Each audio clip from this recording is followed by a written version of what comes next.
you all for attending this morning.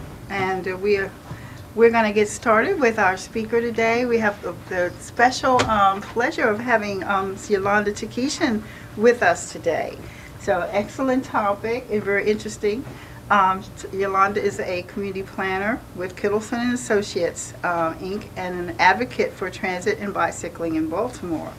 So her work brings people affected by transportation investments into the thinking and decision-making processes of agencies, elected leaders, and designers. So she enables dialogue within communities to hear from one another, understanding different points of view, learn from communities with similar experiences, and find common ground around needs and opportunities where transportation can be a part of the solution. She leads and advises interdisciplinary teams to creatively respond with data-informed analysis and solutions that have made communities, downtowns, and corridors more walkable, bikeable, and transit supportive. So Yolanda has 28 years of experience, includes investigating and refining premium transit concepts in support of users and transit-oriented development, and orchestrating land use, multimodal systems, plans, and strategies.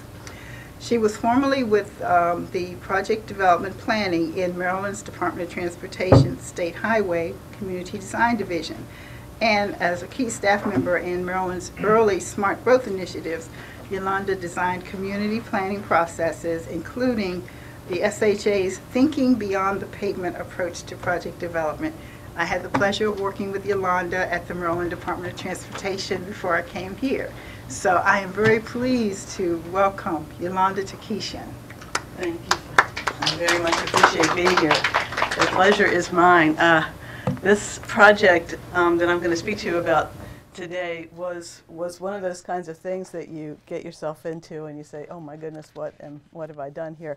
I give initially a disclaimer that if you want to ask me anything in the world about Baltimore in the greatest of detail, I'm happy to tell you. New Orleans is near and dear to my heart, and we did 2 years of work here, actually over 2 years. We worked on the comp plan prior to that and did some volunteer work.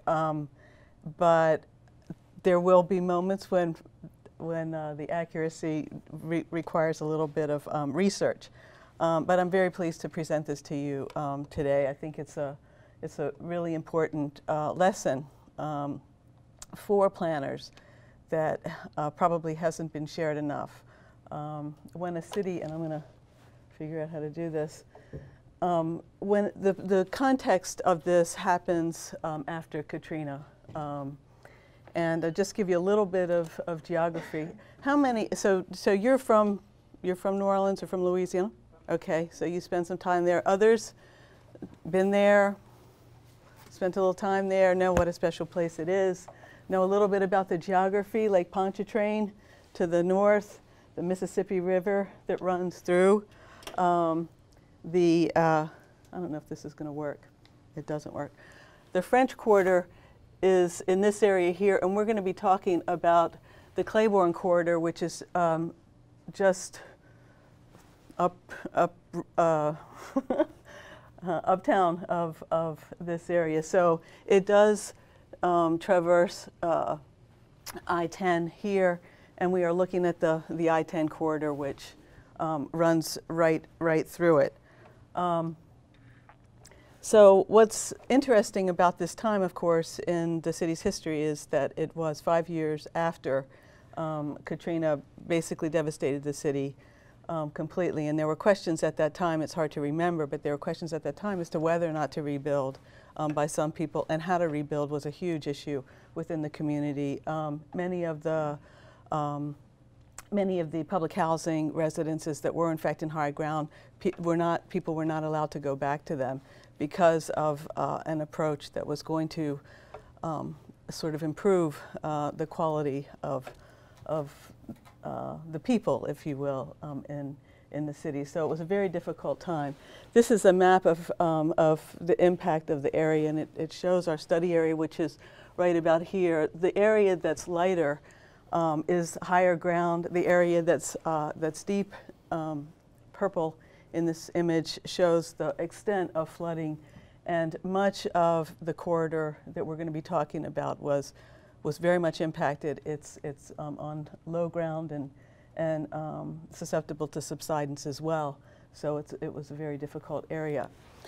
So Claiborne Avenue, prior to the 1960s, pretty much looked like the lower picture here. It had a wide boulevard, a median, which is called a neutral ground, that was able to hold, people were able to hold baseball games and the Frisbee matches, and there were these beautiful live oak trees. About 200 of them were removed with the introduction of I-10 over Claiborne Avenue.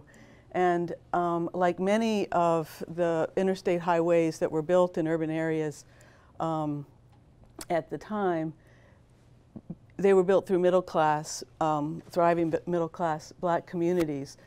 So 143 small businesses were impacted by constructions, and neighborhoods around the expressway after that time started to see a great deal of decline and disinvestment. The planning that happened after Katrina was really started to do things that hadn't been done in the city before. It really opened up the process to people's engagement. And so the topic that we're focused on today, while I'm going to give you a whole ton of information about what the plan said, it was really that it was all undergirded by this community conversation that was going on, sometimes happily and sometimes not so happily, quite frankly. So a lot of people came from all around the country interested in what was happening in the recovery. The UNOP plans were done. They were neighborhood plans that were supported by members of the Congress for the New Urbanism, for example. We worked with the Goody Clancy team on the comprehensive plan, the first comprehensive plan that was done for the city ever. And each of those plans spoke about this issue of Claiborne Avenue and having the heart of the black community somehow restored on Claiborne Avenue. The other issue that went along with that was a whole lot of planning fatigue. People had seen a lot of people come, people were moving to the area, prices were rising, and they really weren't seeing many results. So that was a problem. So this is the highest point, I believe, of Claiborne Avenue. Of I-10 over the area. This is actually not on Claiborne Avenue. So we're looking up here when it's sort of Claiborne runs in that direction. But you see the scale of I-10 and the impact that it had over the area. It's also part of the reason that one could consider removing it, which is what was recommended by several of the plans and by the CNU, and a very important report about these elevated highways in urban areas, was because I-10, as it runs from Jacksonville all the way across to Tucson, has this little dip in it that comes down to serve the Port of New Orleans. And when 610 was built, it sort of alleviated the need for that freeway kind of function.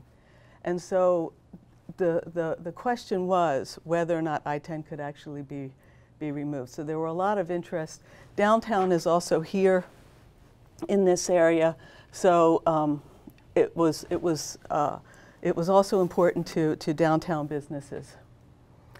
So as I said, mitigating the impacts of I-10 after it was built really started with Rudy Lombard and Cliff James and a plan that they did, a couple of architects did for the Highway Department in 1976, just after it was built. How do we mitigate the impacts? And one of the things that they proposed at the time was what you see here. This is a second line. Folks know what a second line is?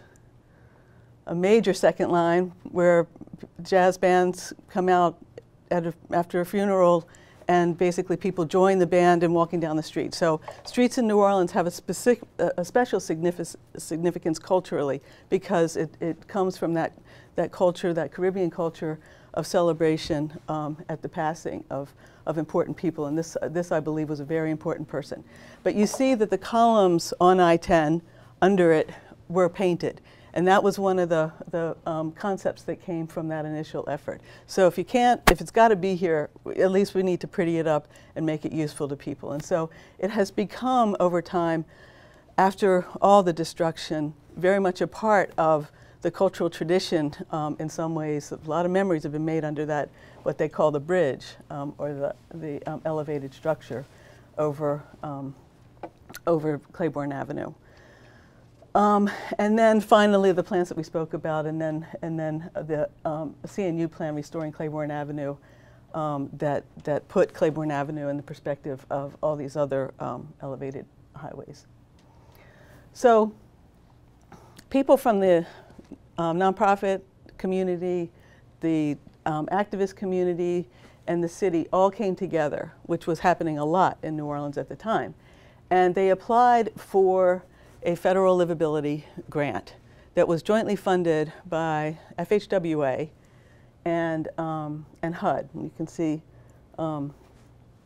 Secretary Ray LaHood and Lisa Jackson there, and everybody was happy. And it was really meant to deal with these sort of broad goals that were interrelated. So this is an opportunity for a transportation project to leverage all sorts of other things, which we all know that do transportation planning all the time, that's what happens. Sometimes they're treated very much separately.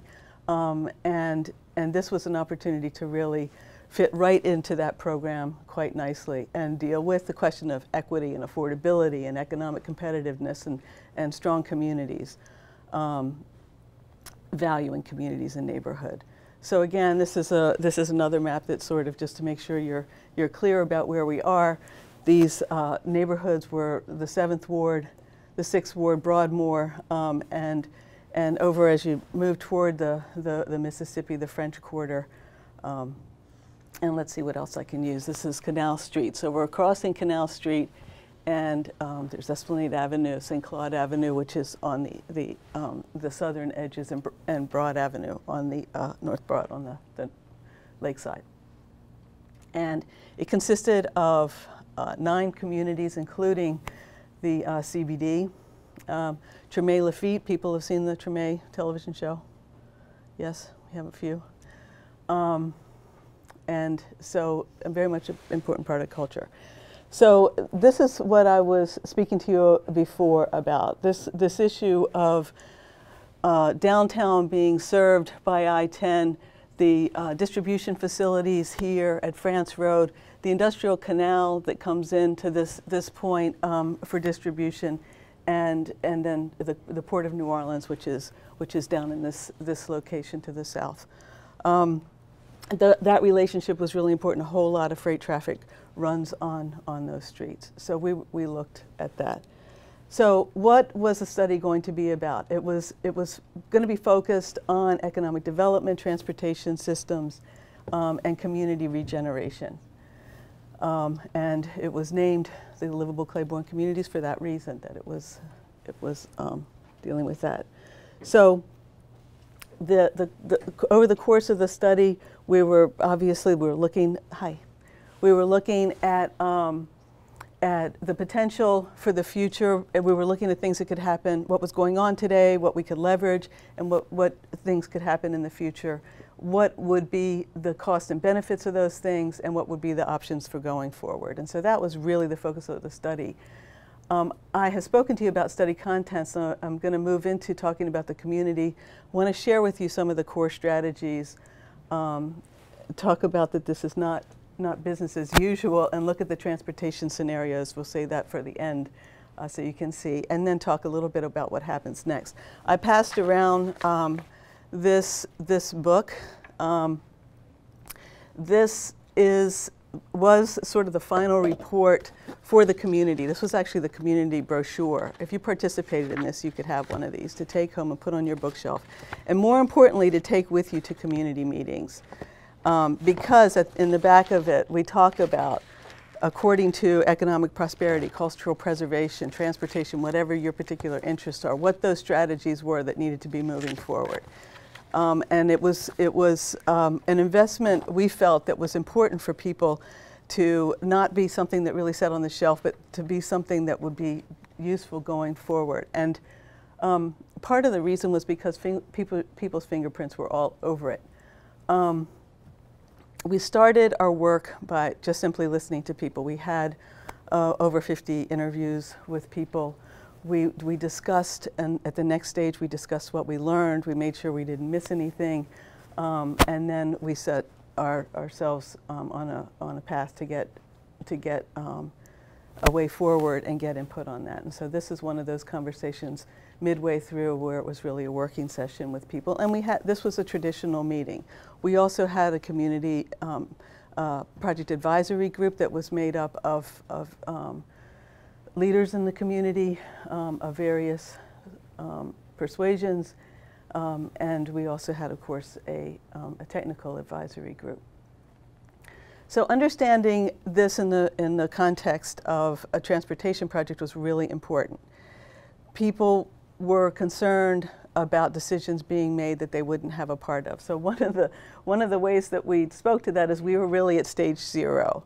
So before you can get even to an environmental process on a transportation project, or funding, or pre-construction, and all the things, you have to start with, do we need this? What is it, and why do we need it? And so that was what we were communicating to people that we really needed to pay attention to.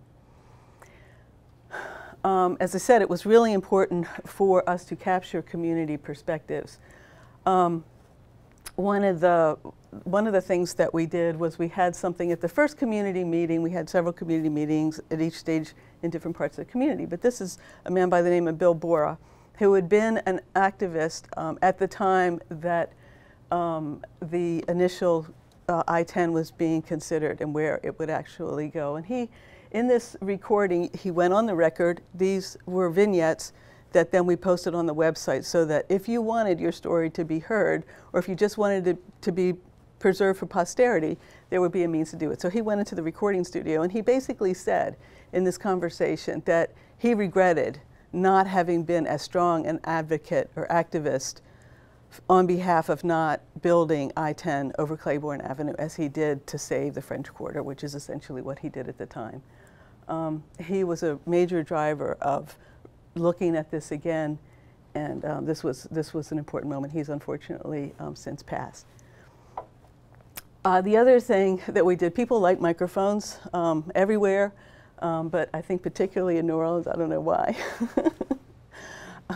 And they also like talking to one another. And that, again, was a critical part of the process, because there are a lot of perspectives out there and which way to go forward if people haven't spoken to one another. So our process, like any planning process, and particularly in this place, really had to be robust in terms of getting people around the table to just sort of talk out what they were thinking and seeing.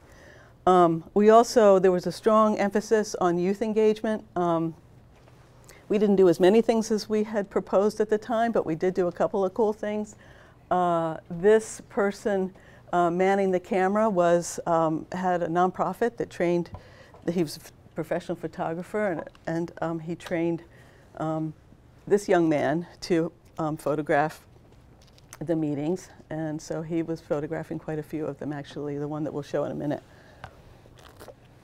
We also had our tables facilitated by students at the universities in town, and we had activities for the youth. And some of the paintings, which I couldn't find before coming, I've had a computer issue, were really amazing in the types of things that children brought out and what was important to them, and what they felt about their city, particularly given the circumstances.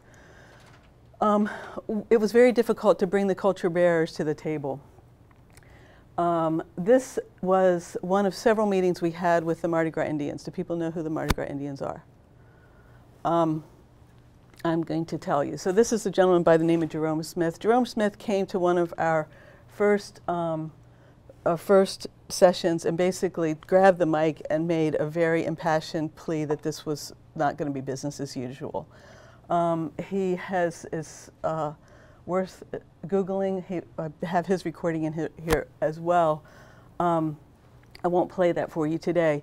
But what he spoke about was authentic culture, that when people move in and they appreciate your culture, that's all well and good. But the problem is if they don't really appreciate it, then it's plasticized. He was very critical of Treme movie, TV series, for example. And no one could explain it as well as he did. there are other folks. This, as I say, this was the venue of the Mardi Gras Indians.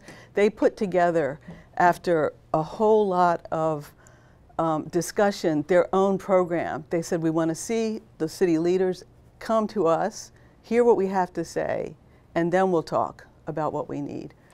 There was a love-hate relationship with them. So the child on the front of this is from a Mardi Gras Indian family. And if I can do this, I'm going to go ahead and try it. So escape and go to this. I'm just going to play you a couple minutes of this clip. The Americans throughout the world today about this mysteries of this great culture that we take part in. Myself and my partner in crime, Walter Cook, we've been headed up the Creole Wild West for nearly 40 years. We started off as young kids. So this is the Creole Wild West. Wind up chiefs, Mardi Gras Indian tribe, passed down to us. This is the oldest tribe, recognized tribe that's passed to date, the Creole Wild West. We like to think that this culture dates back to the late 1700s, early 1800s. Some say even go back further. But we know the Creole Wild West was first chartered in 1835. We know this. And we are proud to be a part of this great culture. And some of the things that Jerome was saying is, yes, we was called Black Indians. In the beginning, we was just called Indians at first. Then we was called Black Indians because they didn't have a terminology for Black Indian. They said, well, wait a minute now. Most of the Native Americans have been put on reservation. He's just talking about these Indians. I said, well, no, they're Indian, but they're Black Indians. I said, well, explain that to me. So they didn't have the terminology for it. So they just adopted that Mardi Gras Indian. As Jerome said, it's not about the feathers or the suit that you see. It is the mystery, magic that's going on behind the suit. What is really going on? We could not be Zulu. We could not be Watusi. All that was outlawed here in America. We could not have anything to do with Africa. But behind the scenes of this here great culture that we've been in, we was able to keep on practicing Africa. And that's what's so great about this. It's not the suit, it's what's going on behind the suit. The suit itself is a mask. This is why Indians say, we're masking. Are you going to mask? Because it's a mask. Now behind that mask is Africa. And this is what we have been taught. And this is what I believe. I got my teaching from some of the greatest chiefs of all. Coming directly from Brother Tim, Rob B., Fletcher, as he just called, Don Harris. I even had a talk with the legendary Tootie Montana. So I think I'm well equipped because I come from it. And they have schooled me to bring it to the way it truthfully is. And this is what we're talking about here now, is Mardi Gras Indian culture that we think is a great culture. We're trying to preserve it as much as we can. Right here where y'all are sitting at here now, we have Saturday classes here teaching our young about this culture, the history of it. We're teaching the chants, the dance, the sing, the signals. So when you get out there, you'll be able to display what we all about. And we are trying to continue this here. Like I said, it's been around for 200-300 years. But we believe it's going to go on further. Because we teaching these kids to teach their kids what this is about. This thing here doesn't have what you would call a lot of stuff that's documented and laid out. It's been passed down to us through generation through a word of mouth. And some of these people that took part in this here stuff long before I did had strong values, strong teaching, and they believe what they taught us, and they believe it to carry on. Africa. But this is what it's all about. A lot of Indian masters, they would tell you that we are, what we're doing is, how they said that, we are paying homage to the Native Americans. Oh, that's not true. That's not true. I mean, you should think about it. You wouldn't pay homage to somebody for 300 years, 200 years, keep paying homage to them. Now, they gave us an outlet because when we was runaway slaves that found safe haven to them, they allowed us to be ourselves. You don't have to be Nick, be yourself. We have a great culture. So we was able to practice our culture. By them having the culture, same culture so similar to ours, where they wear paint, we wore paint. They had spears, we had spears. They had hatchets, we had tomahawk. Witch doctor and a medicine man. Some the same task. So it was easy for us to adopt what they was doing because they was doing something like what we was doing. So when they saw us, they automatically called us Indians. So, let me get back to this. This is when I need help. Whoops. Okay, so that, I sort of leave you with that because this is the part of history that we don't often get in school, right? This is obviously very important to understanding this place, the dynamics of this group, and a little bit of research tells you sometimes there was a push-pull. It was an important part of the culture.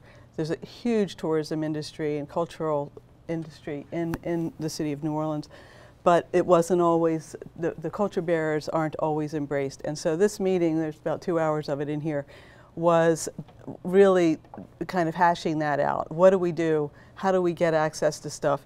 And so what I'm going to talk to you about now is, if I can get to it,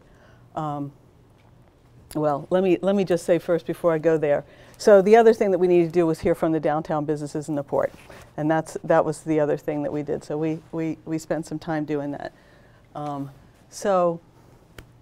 then recognizing that that there was a huge nonprofit sector and agencies within the city that were doing things, and everybody was sort of, sometimes they were working together, sometimes they weren't. How do we really make this energy of all these initiatives really work for this place that was really so important to the heart and culture and place that is the city of New Orleans? So we developed a series of goals based on these conversations that dealt with culture, infrastructure, economy, and looked in you know, from the time frames, where do they actually come from? So in culture, we had a lot of it going on. From the 1800s to the 1900s, the Creole bands, into the jazz age of civil rights. New Orleans has all of this in its history. Infrastructure, the importance of rails and streetcars, drainage, and then looking at the Claiborne Overpass, considering the port, which has been around for a long time, and more recently the oil and gas industry, and then the visitor industry and the knowledge industries that were in place. So all those things help to move, I think I'll use this again, to move us into what was important for us to look at. So the goals that were driving the process, now I'm going to sort of walk through what those strategies were. And the reason I sort of connect this to the discussion about the Mardi Gras Indians and Indian culture and the jazz culture was because as the city approaches its future, well, hello there, Crystal. Fine, thanks. It was really important for this economic growth to be able to reach these communities. Some of the communities that you'll see in a minute were, you know, $24,000 was the wage of the average worker in the culture industry. Most people were renting. Many people had lost their homes. So there are lots of things happening now that can bring industry to the area. So in our team, we had market economists, we had people that were looking at the workforce development, we had people that were looking at land use, and we were trying to bring all these pieces together to essentially find ways for people to connect to the opportunities that were there. So New Orleans was in fact moving toward entrepreneurship and innovation. There were these people coming, demographic change, people were coming from outside, and then we were looking at new ways to approach old problems. Again, recognizing that there were cultural heritage, the city was not completely lost. There were still places that were standing and needed some attention, and so these places were important. The Ashe Cultural Center was a building in Central City, for example, where we had one of our meetings that had been rehabilitated, and it stood for a long time as the only thing happening there. And then, of course, the area has developed quite a bit. A new supermarket is there, and some of the city offices are also there. I'm going to move past this. So the study goals. Preserving identity and culture, as I mentioned, finding sustainable solutions for the flood-prone environment there, ensuring equitable access to economic prosperity was absolutely critical, managing change so that it would benefit the community and not displace the community, which is what had been happening, and then making sure that transportation access and choice was available because of the cost of transportation as people move farther and farther out and the difficulty of getting access to the places they need to be. And the mayor also was on board, obviously.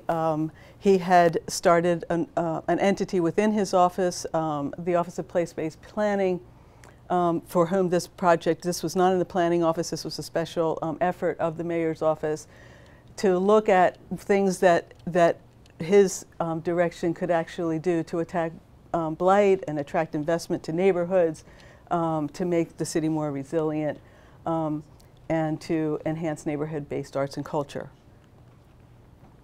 So again, many of these meetings. So preserving culture as a way of life, telling one's story, and looking at historic connections to the community. Again, a Treme second line in play here. There was an issue of regulating entertainment, making sure that it was available to people. The way that it had been regulated in the past at times was a real source of tension. Whether or not permits were required and those sorts of things, how expensive they were, whether or not people could afford them, those were all issues in the area. And then recognizing that the cultural workers really were bringing huge returns in terms of public investment to the city, so that was important. So the scope of our work included things like having indigenous culture participate in the initiative that we were involved in, which was not, as I said earlier, easy. Many of the households were making less than poverty wages, frankly. Many didn't have access to a car. The organizations themselves lacked funding. The food, the music, and the activities were really neighborhood-based. So it wasn't like you could take them and move them somewhere else. If they left the neighborhood, chances are people would be dispersed and they would lose that. So there was an idea to produce a culture producers trust. There has been some movement in that direction. Supporting cultural practices, having indigenous culture extend to next generations, recognizing that if people have to leave because they can't necessarily find work, most of these folks that are practicing music and Indian culture don't do it full time. They have other jobs, and whether or not those jobs can support them was a major issue. And then the idea of telling the civil rights story of the city. There were many locations in New Orleans that were important in the civil rights story, so that was critical. Let's see, I'm going to skip through some of these. So some of the issues that came up with the Indians were the issue of access to the park and the indoor meeting space and the quality of that space. Other issues were having access to land that was vacant or abandoned for housing or activities, cultural activities, and so that was a major source of issue. The flood-prone areas of New Orleans were particularly, or of the area, are particularly acute here. This shows lots of parts of the state, and Orleans Parish is the most flood-prone, showing the land below sea level.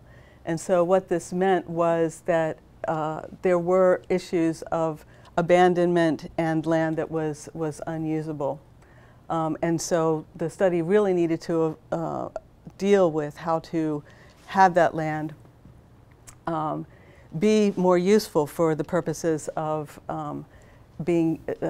supporting green infrastructure, supporting transit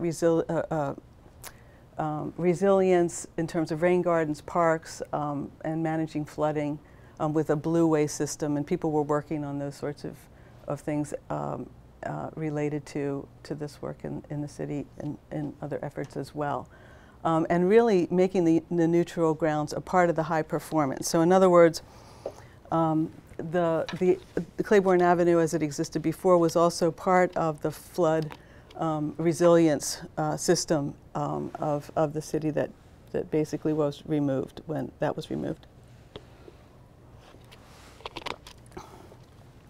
Okay. And here you can see where some of those areas are in the study area, below sea level. And so there were huge areas of vacancy in those areas. And so understanding this and understanding how these areas could in fact support a major drainage system was something that needed to be done on a city-wide or area-wide level. So some of the ideas are shown here: natural grasses, tree nursery, neighborhood parks, and community gardens. This was also a major stressor for the city as well, because the lands that were abandoned and not rebuilt on were turned over to the Redevelopment Authority, and so they were spending a lot of their time, as opposed to spending their time getting properties back on the market to put into good and productive and tax-generating use. They were spending their efforts, keeping them mowed and sort of with health and safety issues. So I'm going to move beyond that. So some of the early actions were really to move from a culture of replacement to a culture of maintenance, understanding or implementing new stormwater regulations that had been drafted, and consolidating and coordinating stormwater management functions, which I mentioned a bit ago, prioritizing tree plantings. A lot of trees were lost in the storm, and it was important to revive both the nursery and to make sure that the trees were there. So moving on to economic prosperity. So as this is a chart that shows with productivity what happened with wages. And after the 1980s, with productivity in the United States, wages didn't necessarily follow along. And so this starts to explain a little bit what the problem of a knowledge and service-based economy is for people that are not necessarily prepared from an education point of view to take advantage of it. So in the corridor, the economists that worked with us from Strategic Economics found that 35% of the jobs in the healthcare industry, which was one of the major employers here, would be available to people with a high school diploma. Many people didn't have a high school diploma, but 35% of the jobs would be available to them. With only 2 more years of college, they could have access to about 85% of those jobs. And so one of the opportunities that we saw was to really get people not just jobs, but get them skilled. Making sure that, so there you have it, 70% have a high school diploma or less education, 40% don't have access to a car. Some of the stats are there.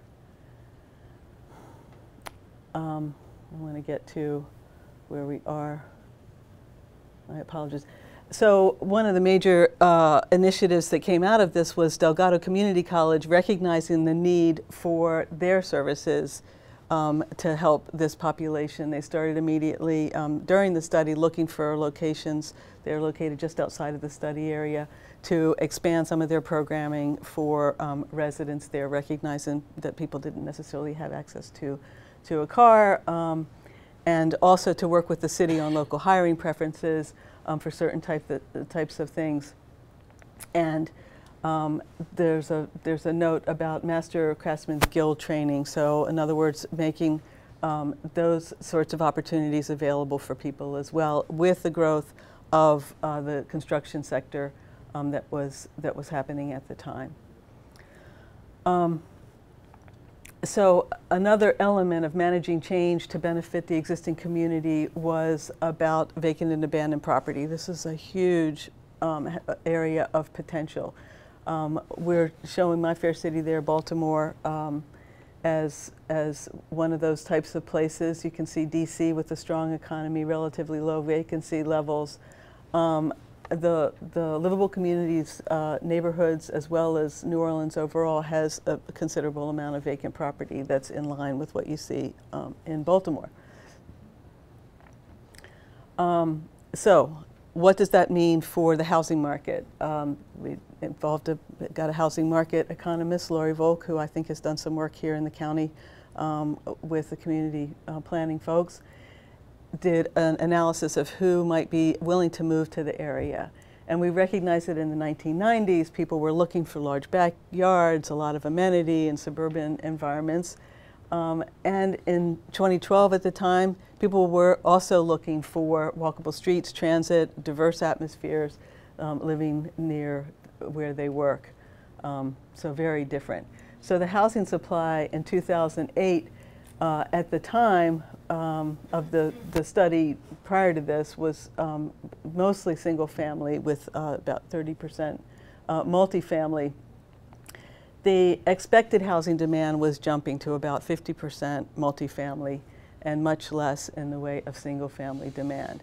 So Lori identified housing types. She recognized that 50% of the housing demand would need to be affordable, which would mean that it would have to be with potentially subsidized land that would be available if you had a large vacant land mass, for example. And much of it needed to be for rent as well. So these indicated opportunities, multifamily for rent, about 61%, again, 50% affordable. These kinds of housing options.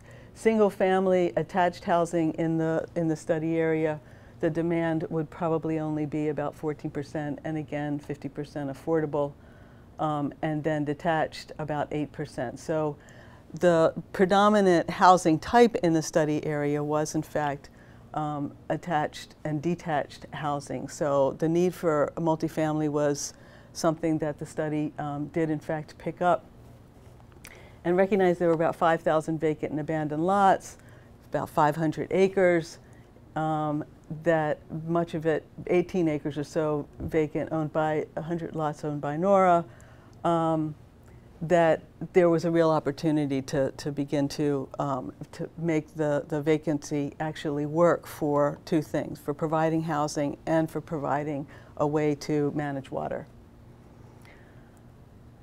So there are some strategies here. I'm going to sort of flip through those. And the opportunities also existed with this growth for retail, as well as the hospitals and growth in some of the other sectors to actually begin to support jobs for residents. It was also important that whatever did get built, which wasn't necessarily the case before, that translate into walkable places. We talked about the importance of the street in the city, and that guidelines for new buildings needed to really address things like fenestration, relationships of the door to the street, all the things that we see in design guidelines. So early actions, maintaining the parcel database, making sure that people knew it was available. Again, not moving from mowing lawns to, really, getting a handle on getting parcels identified and into the hands of people that could improve them. Begin to land bank some of these parcels for the purposes of affordable housing or water management. And then have developers locate and potentially build on these sites. I want to move through these here. What's my time look like? You're fine. Okay. Okay. So there were examples that were brought to bear. Community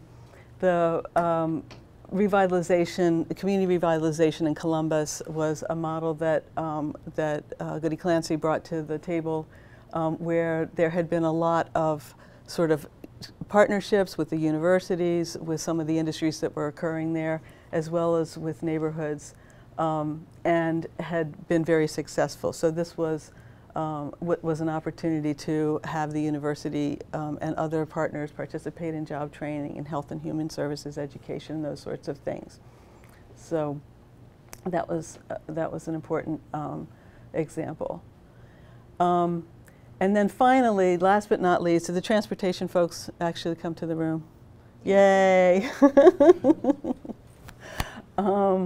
The fact that we recognize transportation costs can be hugely impactful to families that don't make a whole lot of money. Actually, I think these numbers are kind of low given some of the work that we've been doing recently. But 25%, transportation that's affordable to a family shouldn't be more than 15% of income. And when people are spending upwards of 20 and 25% because they live in a place that they must have a car and they have no other options, it's very expensive. And so again, affordability needs to be in the place where transit exists. So if you move people out of places that are urban and have great transit, then clearly we have a problem. And I think we're definitely seeing that in DC, are we not?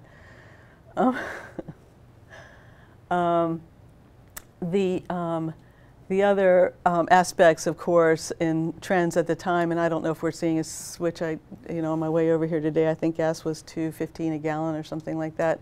But in the recent past, car ownership and driving by young people has been going down, and so that it does suggest that people, at least at this point in their lives, may be looking for other things. And I think that was one of the reasons why the city was such an attractor to people that were coming from outside, because it was inexpensive, and you could get around. It had walk scores that were quite high, even post-Katrina when a lot of things were closed. So you put a grocery store, you start to see a lot of things happening. So I'm going to move this. Oops. So this is actually what the Housing Plus Transportation Centers for Neighborhood Development Index showed at the time. So you can see that the blue spaces show where affordable housing is. When you add the transportation, I'm sorry, less than 30% of income spent on housing is the affordable areas are yellow. There are lots of them. When you add in the transportation costs, all of a sudden the yellow starts to really go away.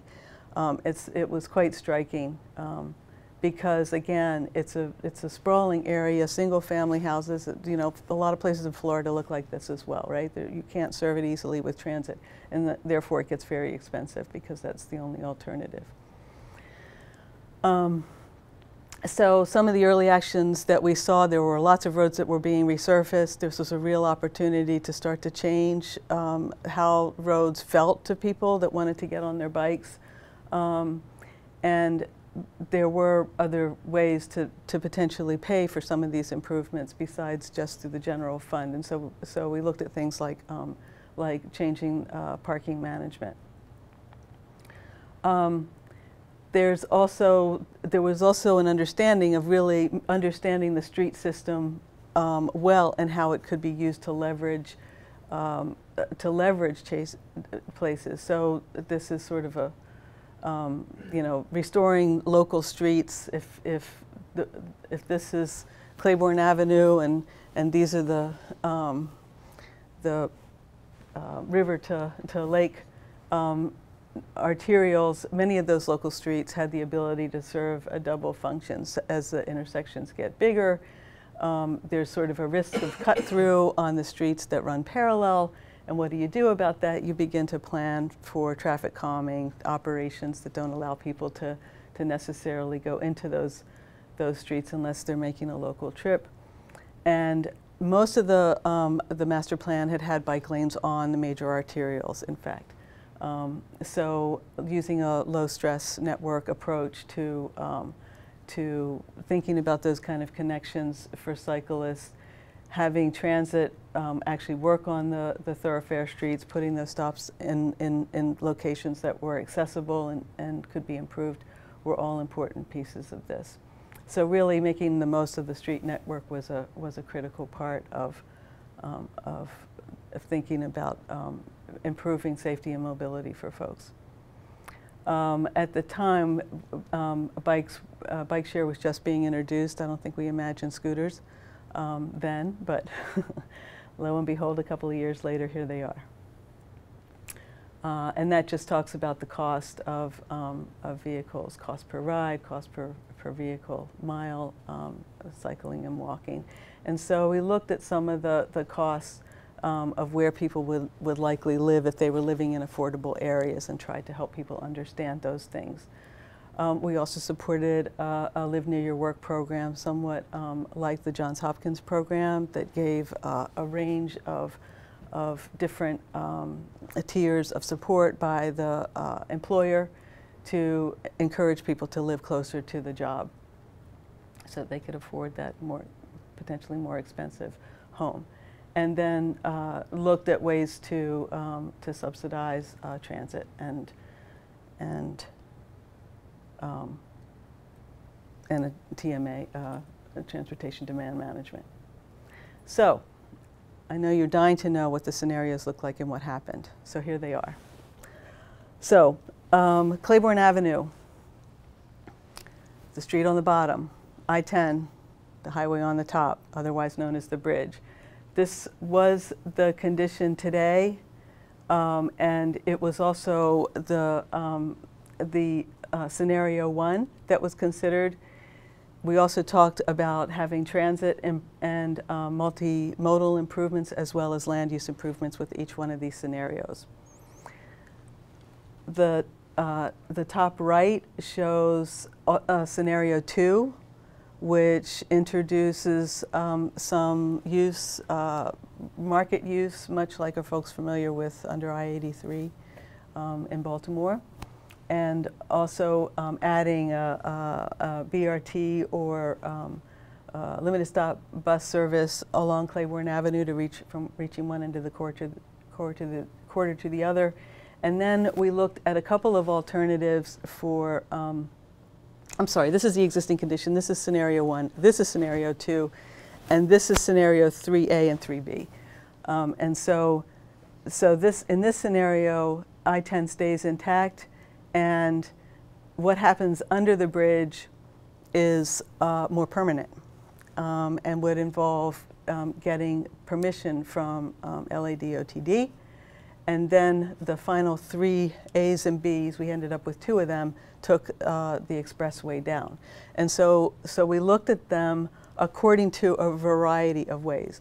Now, it's important to know that we also did a bit of an analysis on what the structural integrity of the bridge was.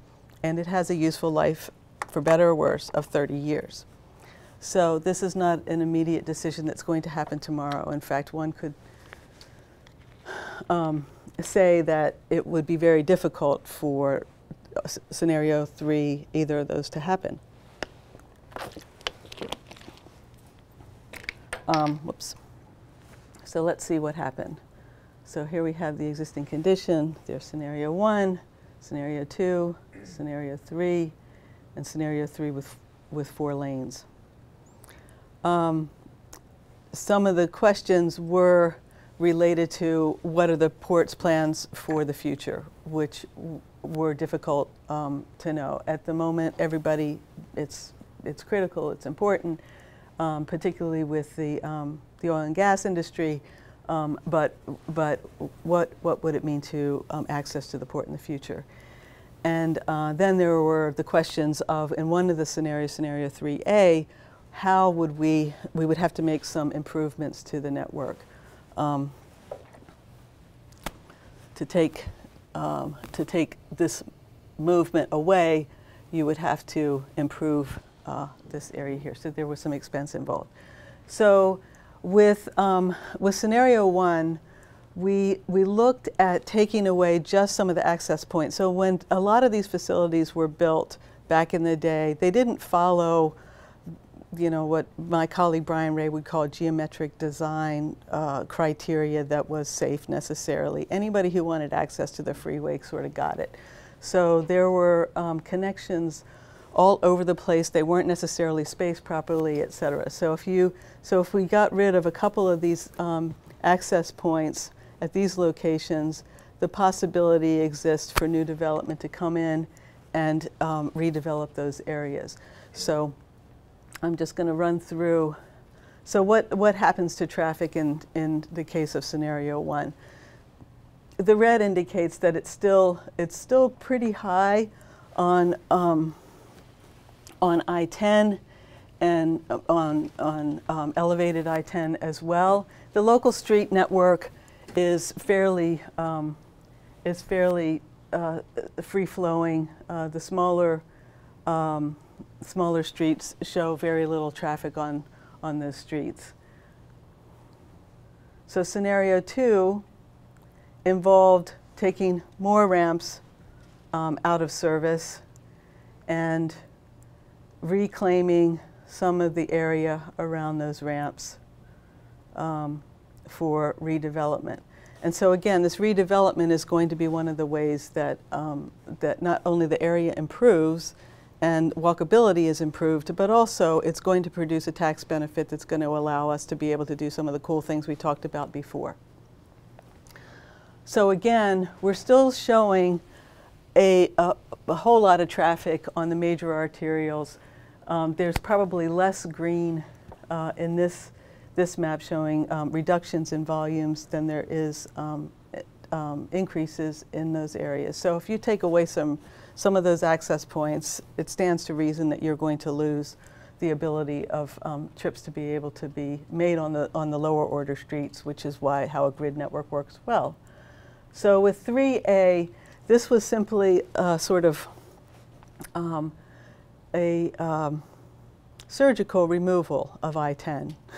Okay, so we're only doing the minimum necessarily. We're adding a couple of these very long ramp sections here, but essentially where I-10 is, it just sort of vaporizes.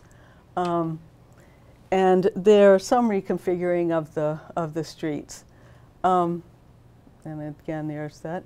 And again, traffic performs really in a worse way.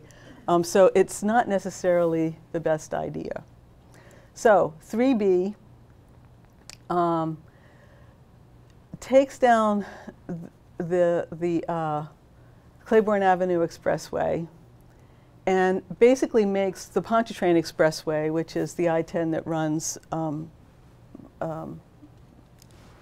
from this part of town to up to toward the airport, and changes it more to a traditional boulevard with access points that are much simpler.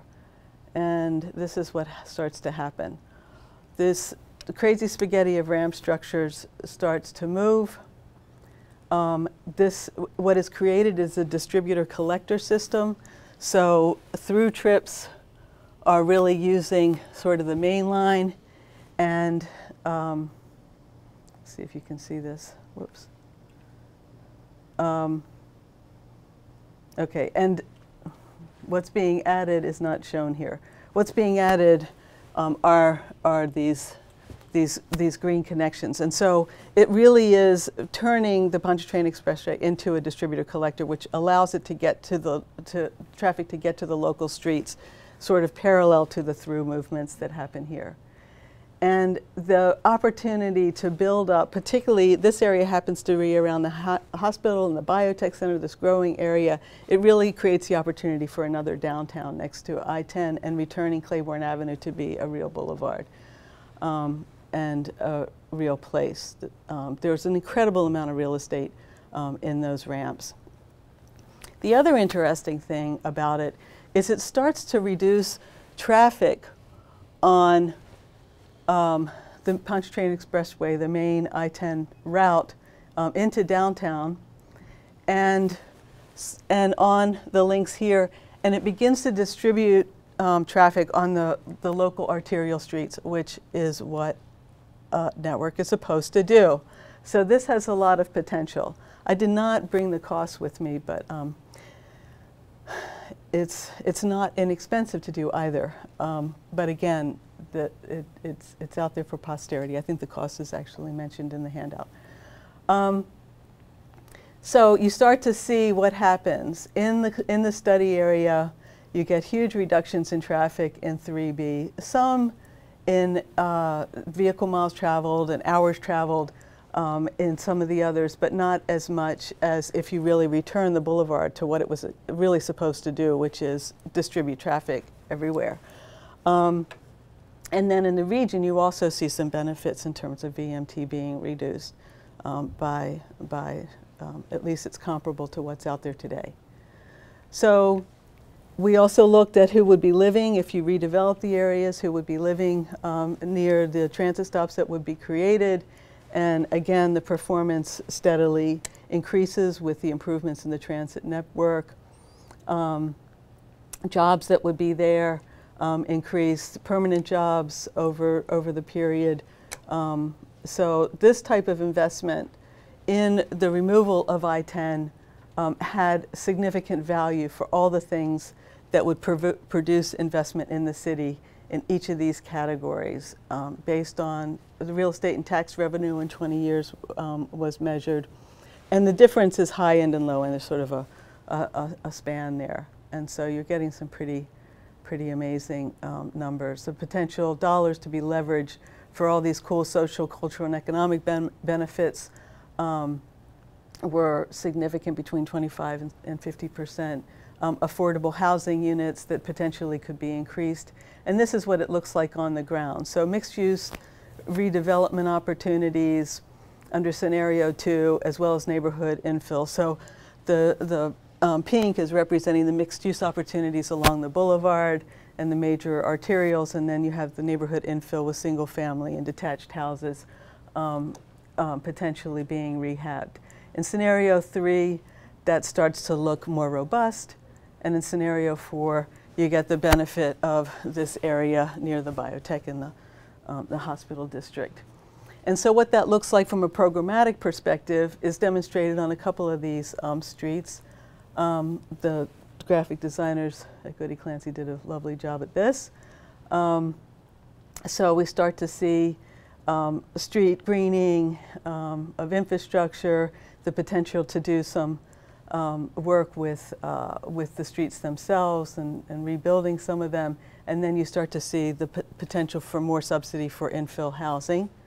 Another location, low end in scenario 1, a little bit of money for some gardening of vacant lots as opposed to mowing them. In scenario 2, a little bit more robust with some community space turned into parks. And then scenario 3 with more robust housing support, similar here. And then finally, the Lafitte Greenway, which passes under or just abuts the expressway. This is what it looked like at the time that we were there. This is what we had thought potentially it would look like with the expressway still in place, with some ability to manage water, to run paths through it, to have people picnicking and using it as a playground. So in other words, you get this sort of linear park. And this is what could potentially happen if I-10 were removed and housing and other investment sought to be in this area. You'd see denser populations. We also had a streetcar line running there. And these shots were taken when I visited at the APA conference. And so this is the Lafitte Greenway today. Housing, mixed-use housing has been built. It now doesn't look like that scratch of land, but it has some rain gardens and a network, a path network, some public art, and some places for people to exercise and bring their kids to play. And it was really encouraging to see that. What has happened to the expressway?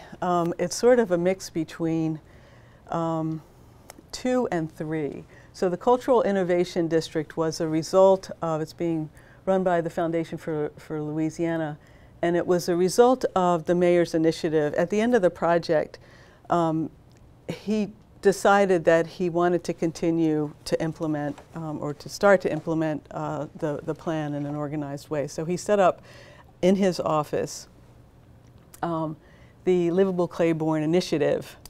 And this was one of the projects that came from that. And the Livable Claiborne's Initiative now moved to the Foundation for Louisiana, which gave support, a lot of support to the community after Katrina. And so it's really a place for culture bearers, artists, and people to set up shop. Entrepreneurs, the entrepreneurial interest is very strong in the city, and people can apply for loans. They can get support from organizations that do that kind of work, and so it was very positive. The structure is still there. I will say that people are concerned that there isn't a vision to really change it back to something that it could be. And so that discussion is still very much vibrant in the community. It never goes away, as any of these discussions do. So with that, I think I have a few minutes. This actually, people are still coming together, making connections, conversations, and thinking about the future together. So with that, thank you very much. Great, thank you. Does anyone have any questions? I must know, so the Cultural Innovation Corridor, I think that was a part of the, design and everything. Did that, those kind of areas gave, groups like the Mardi Gras Indians and others, and outlets. So was there a lot of places where they could display their culture and have programs and things? Yeah, one of the things, yes. So Vaughn Faurier, who runs an organization that supports the Indians and others, other entrepreneurs. She was actually a member of the advisory committee. She has been very active in assisting the tribes to take apart their costumes and make them available for sale. There's a concern about commercializing you know, whether or not to be paid for showing up in a, you know, an outfit and or a masked, excuse me, not outfits. And this was a way that was culturally acceptable to people, that they could actually, this was art or is art, and so it's possible to do that. So they still mask as a part of their traditions. If you ever look at St. Joseph's Day, that's their big masking day of the year, where they all come out, and the day that they sew for all year is that day. But yeah, so they will sell their work as art. They're organized to do that. They get support for other business ventures, and you know, quite frankly, for business advice, if you will. Does that answer your question? So yeah, so these venues were also set up, you know, in that way. And I'm not sure how much it costs to be able to participate there. But for the time being, this is temporary. There's still, I'm not sure of the exact stage of this plan. This plan does call for there to be permanent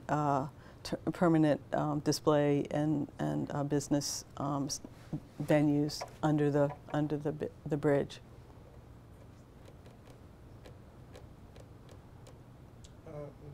Very impressed with how you put the many layers together and brought in how the community's culture and their needs fit into the overall thing. But let me jump to the implementation piece. Mm-hmm. It's and clearly we're in an environment of all the things that change people's habits. They want to be in a place that has the things that you talked about. Mm-hmm. Transportation pieces, the culture, and all that kind of stuff, which is, as we all know, pressures to move people out. Not intention, but pressures to move people out.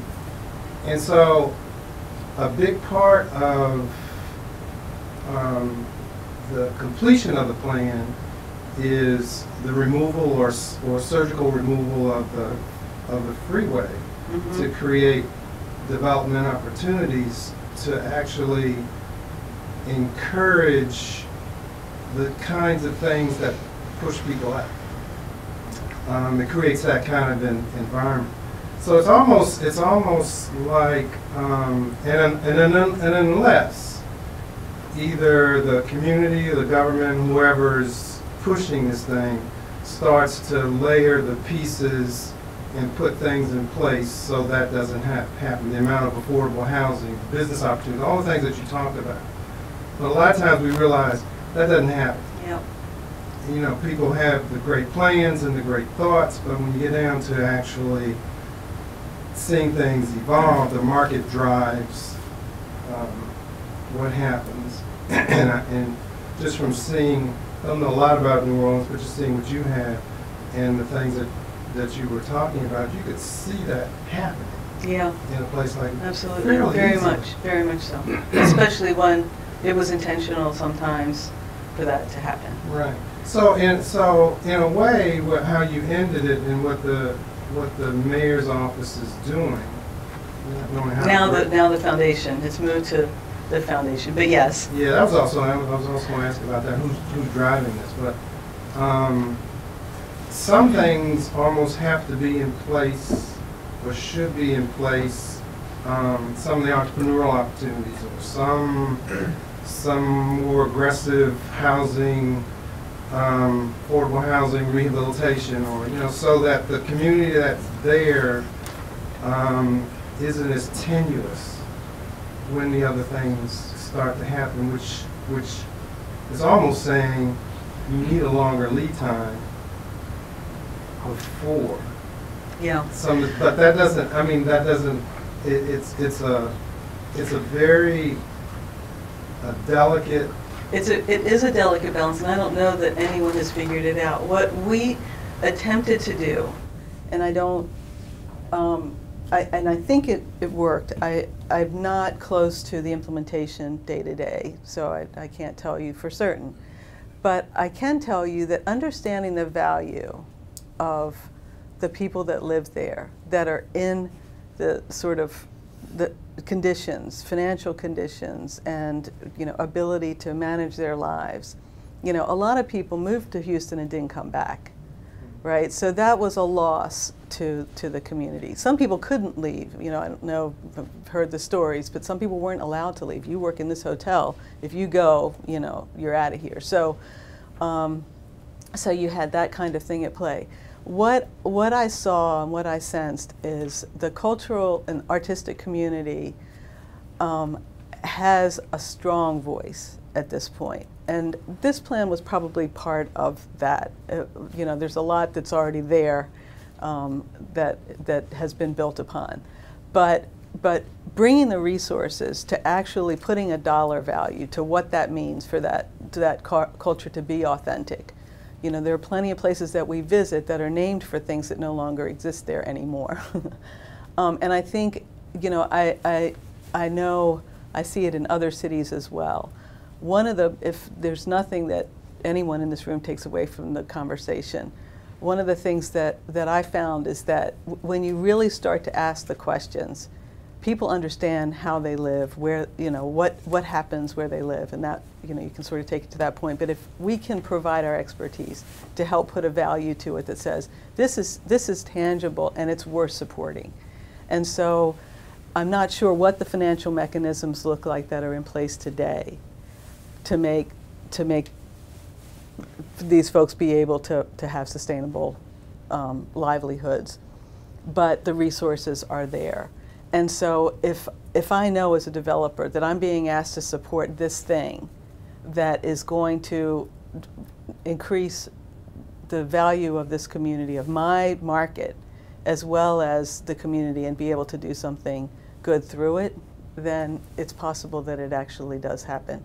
And so I think that's part of the deal. The other thing too is people working in ways where they're cross-pollinating, and the energy is being spent to understand what this action might bring. So, I decide I'm going to give these vacant parcels to this developer. Well, those are the vacant parcels that actually would be better for the park because of the location. Or they are the parcels that would be better for the stormwater management facility in that area.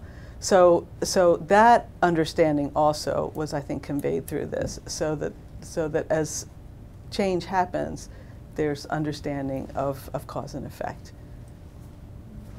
So I think there's, I myself going through sort of revisiting all of this after, being away from it for some time, because I really felt like it was a story that needed to be shared with this group.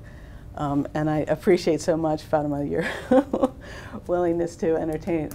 I'm very curious about exactly what has happened. I try to follow, what you see in the papers, but it really just it's going to take a couple of weeks of just sitting down and talking to people to be able to put all the pieces together. Any other questions?